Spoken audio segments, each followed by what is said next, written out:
Coríntios, capítulo 10. Eu queria que você ligasse sua Bíblia lá, abrisse o santo livro do Senhor, para nós meditarmos. 2 Coríntios, capítulo 10. Inicialmente nós vamos ler do verso 1 ao verso 5.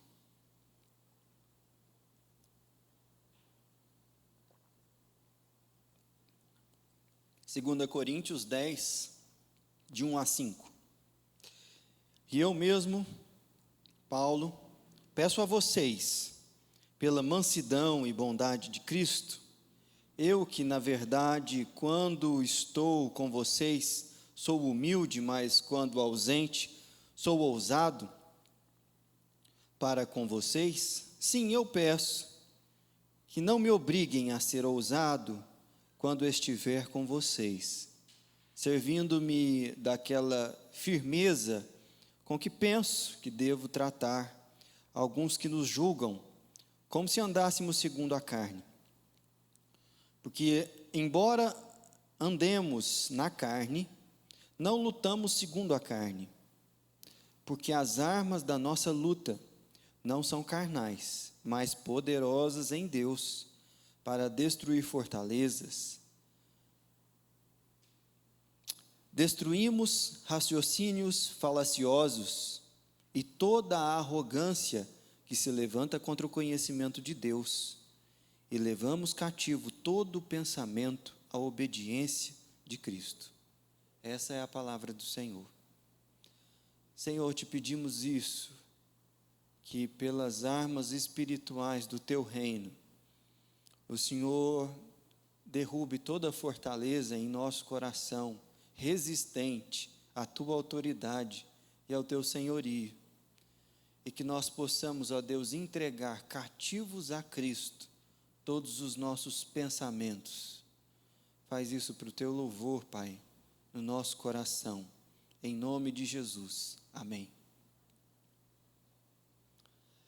Nós vivemos dias de muitas tretas na internet, de muitas polêmicas, polarização, não somente política, mas ideológica e às vezes até teológica. E é interessante que qualquer tema, absolutamente qualquer tema, pode virar uma briga homérica nos fóruns de discussão. A gente sabe que o Facebook é mais para pessoal mais idoso, o Instagram está ali no meio, tem gente mais nova, gente mais velha um pouquinho, e o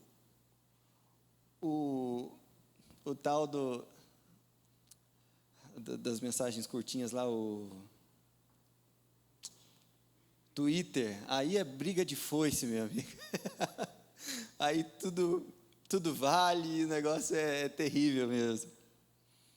E nós vivemos nesse ambiente de relações virtuais e de conflitos virtuais, que muitas vezes é quase que uma realidade paralela à nossa fé e à maneira como a gente lida com a vida real. Só que não. Só que de trás dos perfis existem pessoas reais. Por trás das opiniões e das discussões existem valores concretos. E parece que no meio disso tudo é difícil conectar princípios bíblicos que nos ajudam a lidar com esse ambiente virtual. Afinal de contas, a Bíblia é um livro super antigo, de uma realidade, de uma cultura muito diferente da nossa. Mas assim como a Bíblia não trata de vários assuntos especificamente, mas trata por princípio, a nossa relação com o mundo virtual, e especialmente com os conflitos nas redes sociais, ela precisa ser guiada por princípios bíblicos. E é justamente sobre isso que eu gostaria de trabalhar com vocês. 3 princípios bíblicos que vão te ajudar nas suas tretas virtuais por aí, tá bom? Olha só, a Bíblia também não fala nada sobre namoro, por exemplo. Mas nós sabemos que há claramente princípios bíblicos que vão guiar um namoro cristão. É nessa mesma ideia que eu gostaria de trabalhar com vocês a respeito do ambiente virtual e da realidade de nós, muitas vezes, tropeçarmos em conflitos nas redes, ou então até mesmo estarmos diretamente envolvidos neles. E há uma realidade, alguns princípios que são muito claros na palavra do Senhor, que nos ajudam a lidar com essas questões. Eu quero te chamar a atenção para o fato de, por exemplo, a Bíblia já tratar dessa realidade virtual muito antes da computação. Porque é certo que não havia a tecnologia que faz o mundo digital rodar hoje na nossa geração, na época do apóstolo Paulo. Mas quando ele se dedica a escrever uma carta para uma igreja que estava à distância, estava longe, para que aquela igreja fosse edificada, embora o recurso tecnológico seja baixo, a relação entre o apóstolo e a igreja é uma relação virtual. Ela não é presencial, ela é mediada pela carta. E essa atitude de Paulo de usar os recursos que estavam à disposição dele para que outras pessoas, mesmo que longe, fossem edificadas, de cara já é para nós um elemento que faz com que nós não possamos, por princípio, desprezar o ambiente virtual como uma enorme possibilidade de ministério. Eu conversava aqui antes da nossa reunião começar com a Inês, que embora nós tenhamos muitos problemas trazidos por essa pandemia, a verdade é que nesse 1 ano e poucos meses de afastamento, de isolamento social, a igreja caminhou, qualquer igreja, essa aqui eu frequento, caminhou pelo menos uma década no seu relacionamento com as plataformas digitais. Nós fomos forçados a isso. Mas quando eu olho para trás e percebo que essa realidade digital já está presente há tanto tempo e que nós estávamos atrasados com relação a isso, eu percebo que havia na igreja, sem que nós percebêssemos, uma negligência para com uma ferramenta que Deus colocou às nossas mãos à disposição de nós. Alguns teóricos sobre a reforma protestante falam que aquilo que aconteceu na Europa no século XVI já estava em curso há pelo menos 3 séculos, mas aquilo que fez com que a reforma protestante acontecesse justamente no século XVI, no contexto de Wittenberg e se espalhando pela Suíça e depois para a França e também para a Inglaterra, foi justamente o fator da imprensa. De que, com agora uma potência de disseminação de ideias muito maior, aquilo que ficava restrito ao ambiente acadêmico dos mosteiros, ganhou o conhecimento popular.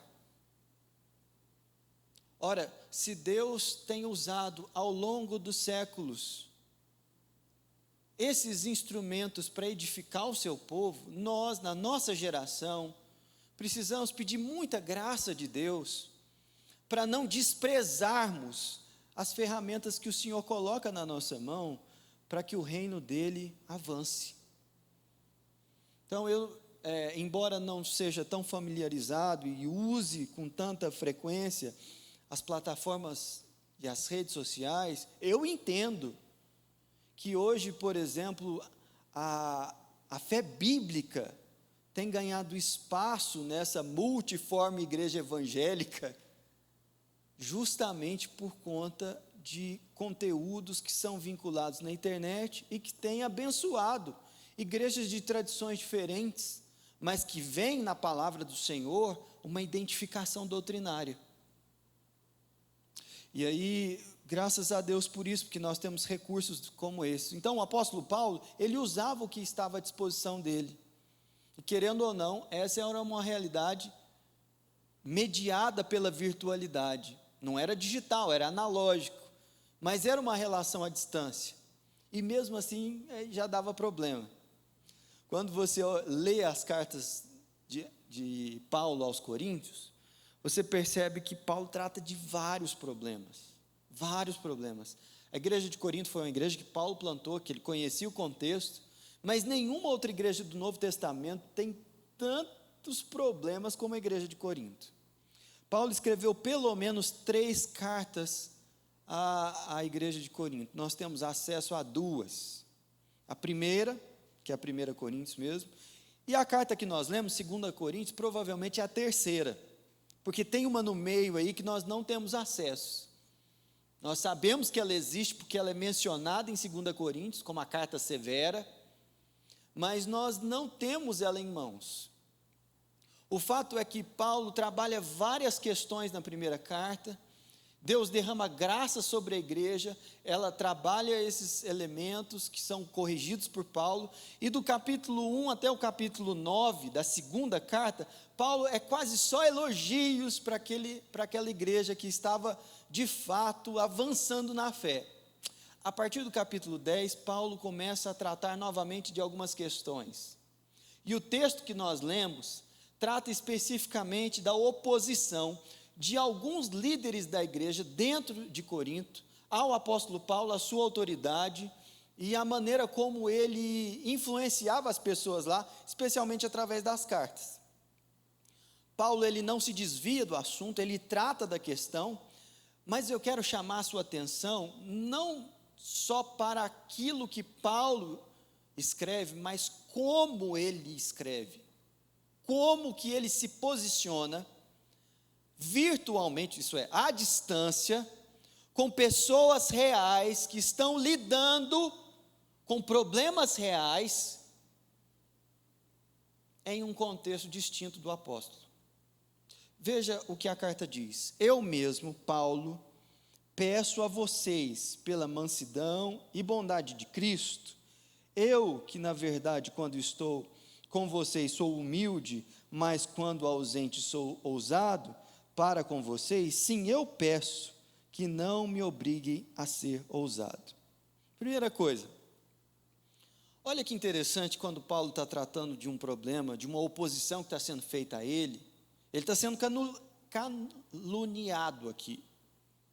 Coisas terríveis estão sendo ditas a respeito do apóstolo Paulo. Mas o que ele tem em mente? Veja o início do versículo 1. Ele está sempre fazendo referência à mansidão e à bondade de Cristo. Você já reparou como os discursos na internet, eles são odiosos? É discurso de ódio mesmo. A gente vive um fenômeno social que são os haters. E a militância contra determinadas pessoas, a posição é de tanta animosidade, que você às vezes olha até mesmo para pastores e líderes religiosos, e você não consegue reconhecer a bondade e a mansidão de Jesus Cristo no sujeito que está brigando com outro crente na internet, por conta de um ponto teológico, ou seja lá o que for. E Paulo, quando ele está tratando das questões que são pessoais para ele, não são só eclesiásticas, ele está sempre tentando lembrar, falou assim: olha, eu estou fazendo um apelo a vocês, mas nem eu perco de vista, e espero que vocês também não, a bondade e a humildade, a mansidão, esse é o termo, e a bondade de Cristo. Jesus Cristo foi um homem manso e humilde. Ele diz lá em Mateus capítulo 11, versículo 28, vinde a mim todos que estáis cansados e sobrecarregados, e eu vos aliviarei. Aprendei de mim que sou manso e humilde de coração, e vocês acharão descanso para vossas almas. Como falta mansidão em ambientes de discussão nas redes sociais. O problema é que muitas vezes nós, como povo de Deus, não temos uma postura diferente em relação a isso, no que diz respeito às nossas interações também.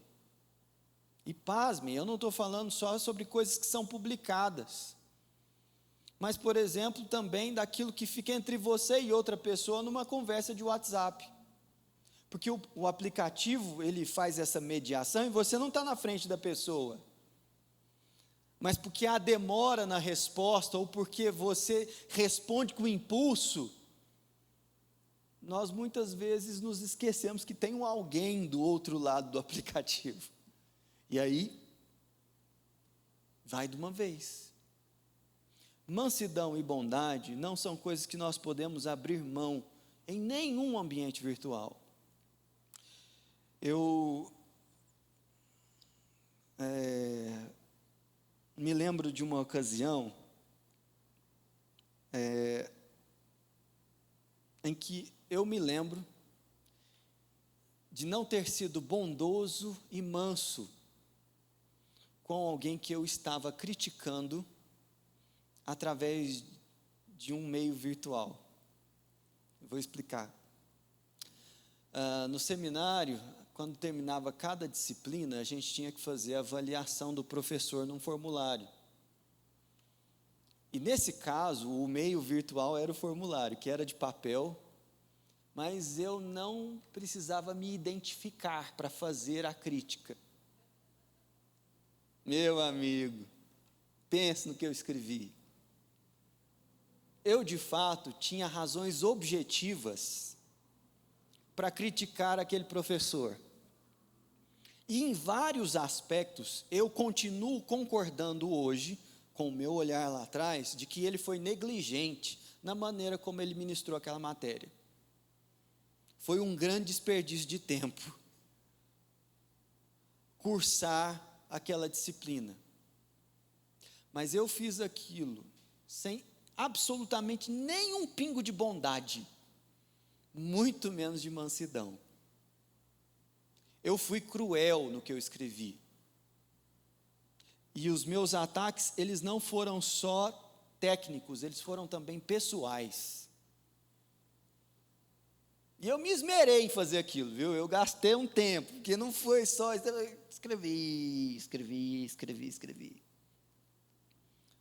Não me identifiquei.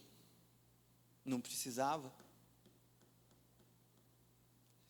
Mas eu não fui leal com ele, porque eu nunca, no tempo do curso, tinha me dirigido a ele daquela forma, explicando os meus pontos. E se eu tivesse que fazê-lo na consciência de que ele saberia quem estava escrevendo, eu seria mais brando. Entendeu? Eu pequei. E aquele negócio começou a me perturbar tanto, mas tanto. Eu falei assim, vou falar com esse homem. E eu fui falar com ele. Marquei um horário lá, falei assim, escuta, eu preciso te pedir perdão. Ele falou, por quê? A gente nem conversa. Pois é, né? Mas deixa eu te falar um negócio. Você deve ter recebido um feedback da coordenação de um aluno que te avaliou assim, que falou isso, aquilo. Aí ele falou, foi você, miserável. Foi eu. Falei, cara, aquilo me machucou demais. Falei, pois é, eu sei. Por isso que eu estou aqui para conversar com você. Porque eu fui cruel com você. E na hora que eu estava escrevendo, houve um impulso no meu coração, assim, de como se eu fosse zeloso pelo bom ensino da instituição, que fez com que eu ficasse cego para a maldade do meu ato em relação àquele que era o alvo do meu discurso. Mas ficou evidente que eu fazia aquilo não com um bom propósito, mas por razões carnais. Quando na presença dele eu fiquei com muita vergonha de ter escrito o que eu escrevi. Muita vergonha. Porque embora o conteúdo pudesse ter fundamento razoável, a forma como eu fiz isso foi desleal. E isso é pecado, gente. O anonimato das redes sociais, o suposto anonimato, tá? Suposto anonimato. E o distanciamento que a gente tem com as pessoas faz com que nós pequemos na forma com que nós fazemos as coisas, muitas vezes, porque nós fazemos sem bondade e sem mansidão. Naquele texto do C.S. Lewis, da Cartas de um Diabo ao Seu Aprendiz, uma das cartas, o demônio aprendiz, recebe a seguinte orientação. O paciente dele é um rapaz recém-convertido, que está dando os primeiros passos na fé, mas tem muitos conflitos com a mãe. E aí o demônio mais velho fala assim para ele, fala, olha, quando eles estiverem discutindo e quando o seu paciente estiver pensando nas discussões, certifique-se de que ele gaste muita energia em analisar a postura, o tom de voz, a agressividade da mãe dele, enquanto fala com ele. Mas quando ele estiver avaliando a sua parte na discussão, esforce-se para colocar na mente dele uma análise que seja estritamente relacionada ao conteúdo e não à forma.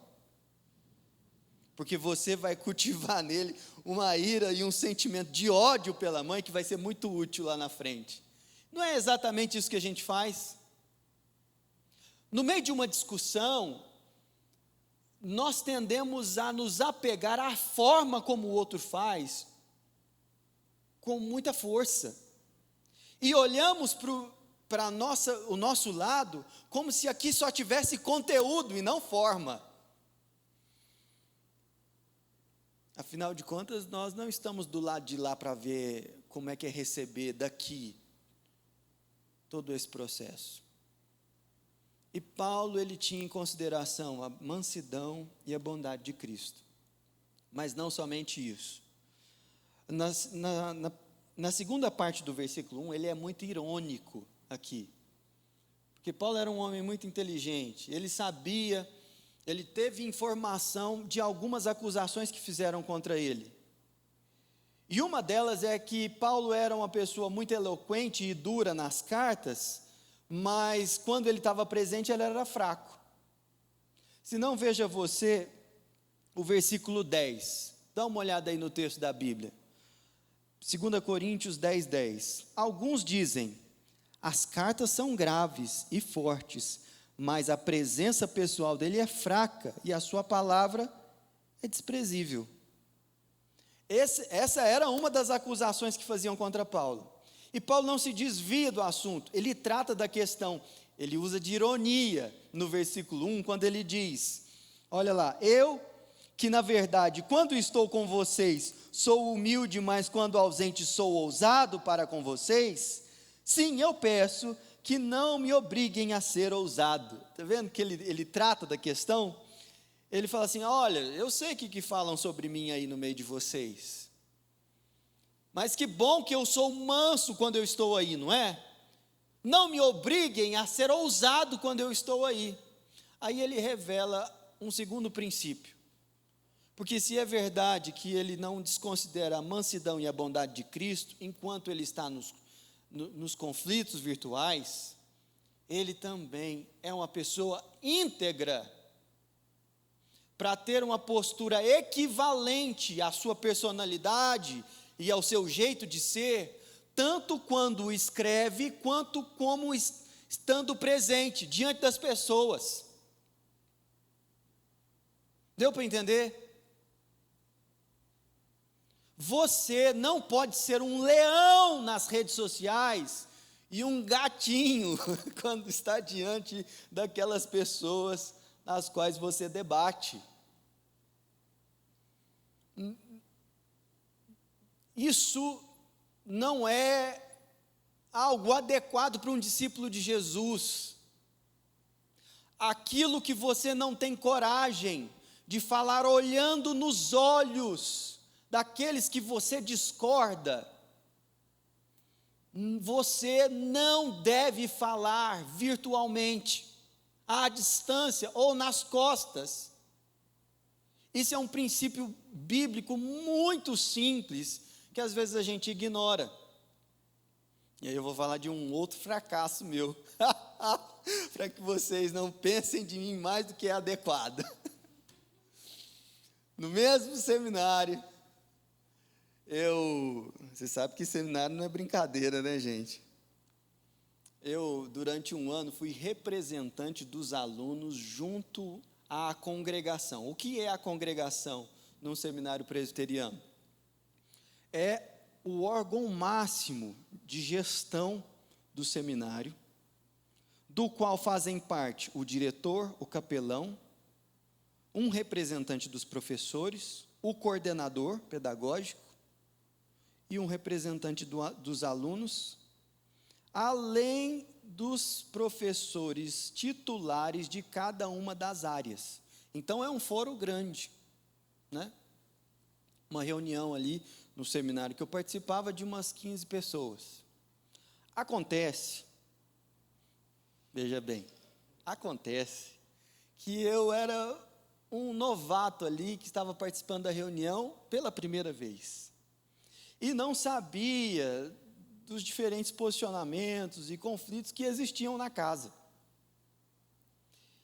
E um professor que não era o titular da cadeira estava lá, tudo gente crente, viu? Tudo gente santa.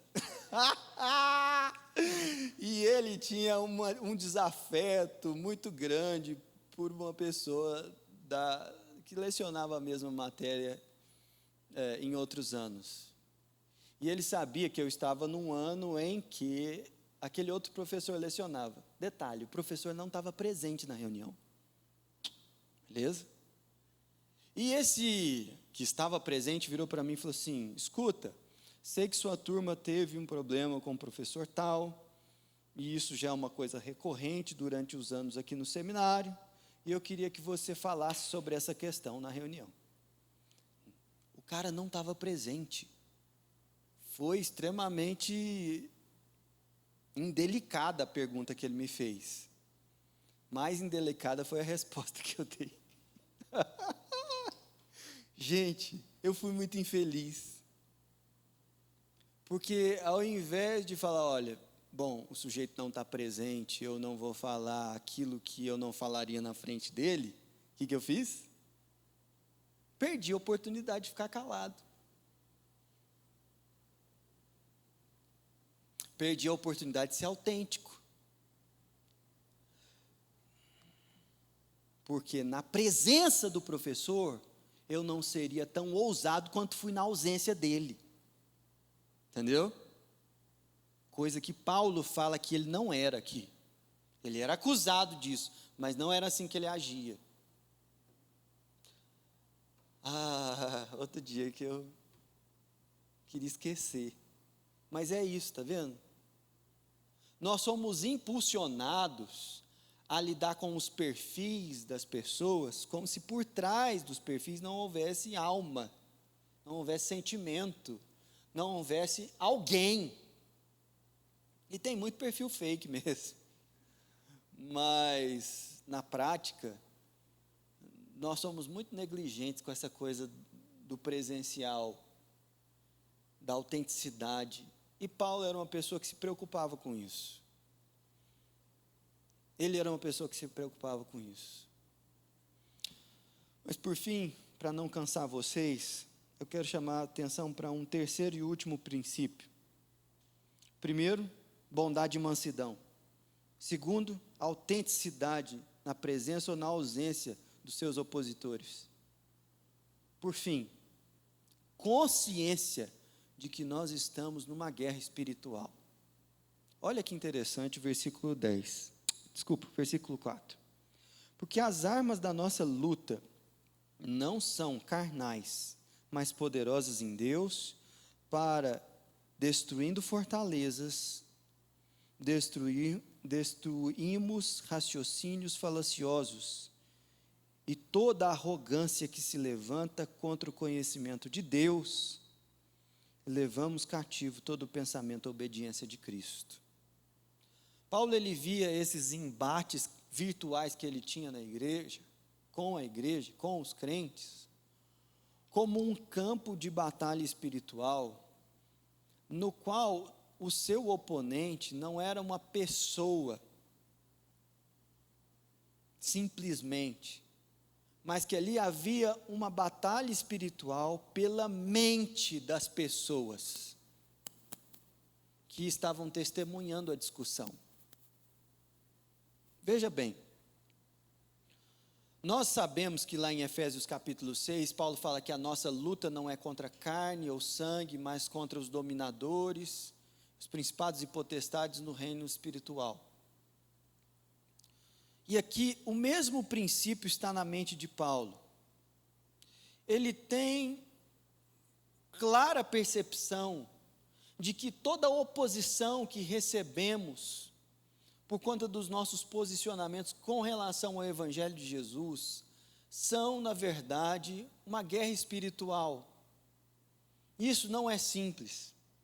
Quando nós vamos para a internet, por exemplo, você já parou para reparar como questões de gênero, questões políticas, questões éticas e morais, elas são amplamente exploradas com uma agenda específica de detonar tudo aquilo que nós percebemos nas Escrituras como algo que tem valor diante de Deus. Tem uma agenda. Há uma clara desmoralização quanto aos princípios éticos do reino de Deus. Você pode falar o que for, mas é muito difícil se posicionar com integridade quando você está falando dos valores do reino de Deus, seja na internet, seja numa sala na faculdade, seja até no ambiente familiar. Mas como nossa discussão aqui está focada nas questões do mundo virtual, saiba que todas essas discussões, elas têm um objetivo: conquistar a sua mente para o lado do inimigo. Dar a você familiaridade, afeição, um gostinho de faz sentido por aquilo que não é das Escrituras, que não vem de Deus para a nossa vida. E esse tipo de argumentação, de ataque, nós estamos expostos o tempo todo. O tempo todo. Não é só com relação à vacina e à Copa América. E eu também não estou querendo falar, nem associar essa minha fala a qualquer posicionamento ou figura política, tá? Me entenda. Eu só estou falando que não é só sobre questões objetivas da realidade, mas, como eu disse, questões de gênero, questões que tratam sobre moralidade, sobre verdade, sobre a existência da verdade, sobre a possibilidade de conhecer algo que é realmente verdadeiro. Tudo isso é carregado de uma argumentação para fazer com que você, de alguma maneira, desconfie de que seu relacionamento com Deus ele é legítimo, verdadeiro e digno de confiança. E aí ele diz o seguinte, que essas armas que ele possui, elas não são carnais, mas elas são poderosas em Deus, para destruir fortalezas. Então ele está falando de uma batalha espiritual. Mas em que nível essa batalha se dá? Preste atenção. Aqui Paulo não está falando de anjos e demônios puxando a foice e a espada e brigando no céu. Ele está falando de uma batalha espiritual pela mente, com argumentos falaciosos, mentirosos, para que eu e você nos afastemos da verdade de Deus.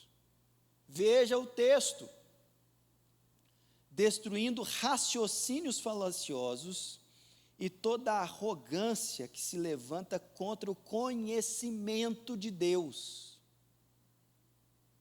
Paulo está falando de uma batalha espiritual que opera no nível da mente, nas categorias do raciocínio, que fazem com que você creia em Jesus, mas seja intelectualmente incoerente com as verdades do reino.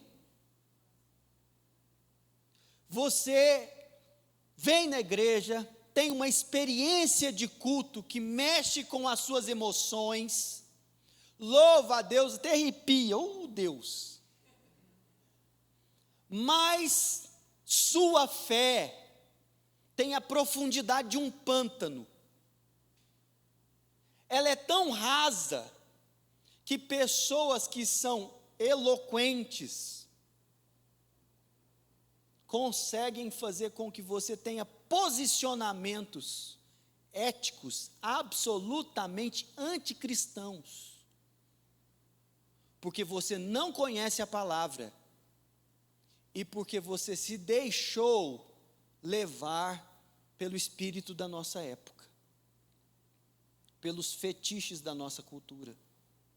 E aí você tem cristãos que creem que Jesus é o Senhor da sua vida, mas têm uma conduta moral absolutamente assimétrica ao caráter de Cristo.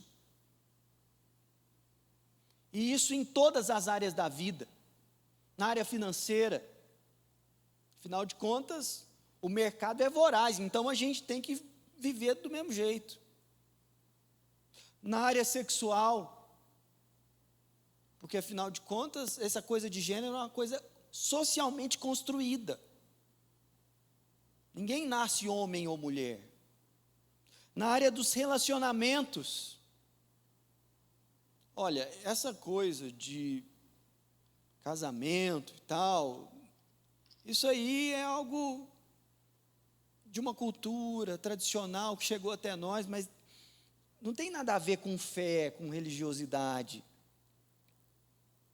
Castidade, não, isso aí, nem vou falar sobre isso. Mas perceba, cada vez ganha mais espaço na igreja do Brasil uma fé dissociada dos conteúdos bíblicos que constituem a cosmovisão cristã. Por que isso? Porque está em curso uma batalha espiritual que tenta, através de sofismas, raciocínios articulados, nos afastar de uma compreensão de mundo, de fato, guiado pelas Escrituras.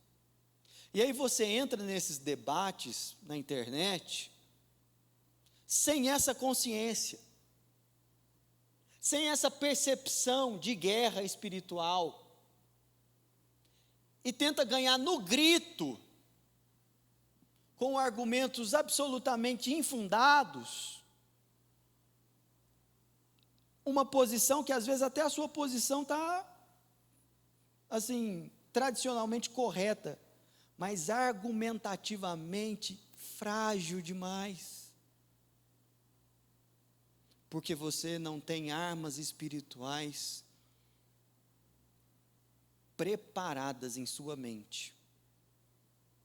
Dito isso, eu gostaria de aplicar essa palavra nas 3 áreas em que eu argumentei aqui. A primeira delas, nunca desconsidere a mansidão e a bondade de Jesus Cristo diante de um oponente seu, seja presencialmente, seja virtualmente. Você pode estar sendo caluniado, você pode estar sendo jogado no lixo, mas lembre-se de quem é o seu Senhor e seja coerente com Ele. Segundo, procure imaginar as pessoas a quem você está se dirigindo virtualmente como se elas pudessem ouvir as suas palavras na sua frente. E então fale, tecle e mande um áudio. Entendeu? Se você estiver falando a respeito de um terceiro numa conversa, só emita qualquer juízo de valores, caso você estivesse certo de que falaria aquilo na presença do sujeito que está sendo mencionado. Gente, isso é bíblico. E no dia que a Igreja Evangélica do Brasil usar disso nas redes sociais, nós vamos impactar esse país. Terceiro, estude mais teologia, ética cristã, apologética. Pode parecer um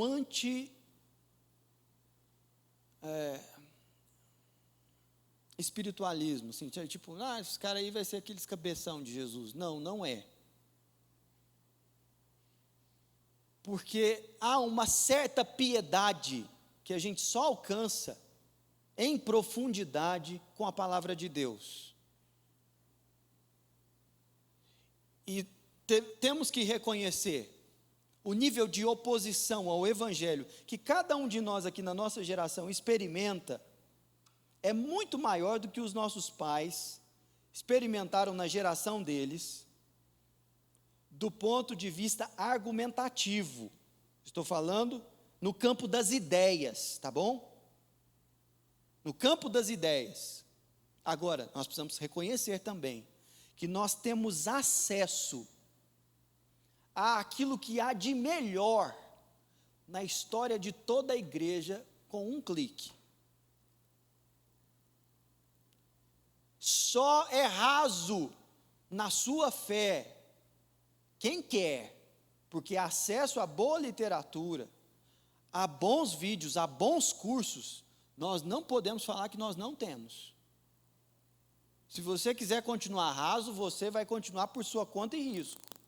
Agora, saiba que há uma batalha espiritual em curso para fazer com que as suas fraquezas intelectuais a respeito do Evangelho sejam usadas contra você nos momentos em que você mais estiver desapercebido, distraído e rindo de uma comédia que expõe ao vexame tudo aquilo que você crê sobre Jesus Cristo. Saca? É aquele negócio de você assistir Porta dos Fundos e rir pra caramba, mas saber que aquilo ali muitas vezes é ofensivo ao Evangelho, mas você não sabe por que é ofensivo. E você também não sabe argumentar com alguém por que aquilo ali é antibíblico. Deu para entender? Você sabe que é, mas não sabe por quê. Você sente que é ruim, mas se você precisasse dar razão da esperança que você carrega, você não conseguiria. Entendeu? Para encerrar, eu gostaria de dar para vocês 3 dicas diferentes que virtualmente podem edificar o seu coração para que você seja mais equipado nessa batalha. Primeira, um aplicativo chamado The Pilgrim. Como esse aplicativo abençoa o meu coração? The Pilgrim é uma espécie de Netflix de conteúdo literário cristão. Pense num tesouro. Abençoa muito a minha vida. Não estou ganhando nada para fazer propaganda deles, mas me abençoa, me abençoa. É pago, mas é o dinheiro mais bem pago que você vai fazer para comprar um aplicativo. The Pilgrim. Segundo, Invisible College. Invisible College é uma plataforma virtual que tem o Kaique e o Pedro Dulce na frente desse material, com a participação de outras pessoas, que oferece para você conteúdo de profundidade, para que você saiba da razão da esperança que você carrega em interação com temas que estão assim na crista da onda das discussões da nossa época. Invisible College. Anotou? Terceira e última. Editora Monergismo. Gente, que preciosidade. Quanta coisa boa que esse pessoal publica. E é verdade que nós precisamos respeitar muitas editoras que há várias décadas estão publicando coisa boa no Brasil. Vida Nova, Cultura Cristã, Editora Vida e por aí vai. Mas, gente, como eu tenho sido abençoado pela editora Monergismo. Tem sede em Brasília, você pode ter acesso aos livros dele, muita facilidade pela internet, mas vale a pena você dar uma olhada no catálogo lá. Vale a pena. Compre os livros desse pessoal. Apoia esse tipo de iniciativa, porque nós precisamos de crescer em profundidade no nosso conhecimento desse tipo de argumentação que Deus derramou sobre a igreja e que tem nos abençoado virtualmente com cartas e de muitas outras maneiras. Vamos orar? Pai, obrigado por esse tempo de reflexão. Te pedimos perdão por tantas e tantas vezes que fomos negligentes com essa ferramenta maravilhosa que temos nas nossas mãos para difundir o Evangelho. Mas nós não pedimos só perdão pela negligência, pedimos perdão também pela incompetência. Porque muitas e muitas vezes, ó Deus, nós pecaminosamente interagimos com outras pessoas sem a bondade e a mansidão de Cristo. Sem a autenticidade, ó Deus, de agirmos virtualmente como agiríamos presencialmente. Sem considerarmos, ó Deus, a profundidade da batalha espiritual que reina, Deus, no nível da mente. E que, ó Deus, nós tão despreparados tentamos vencer no grito e não nos argumentos. Perdoa, Senhor. Perdoa o teu povo. E faz uma coisa diferente na nossa geração. Nós te pedimos no nome de Jesus. Amém.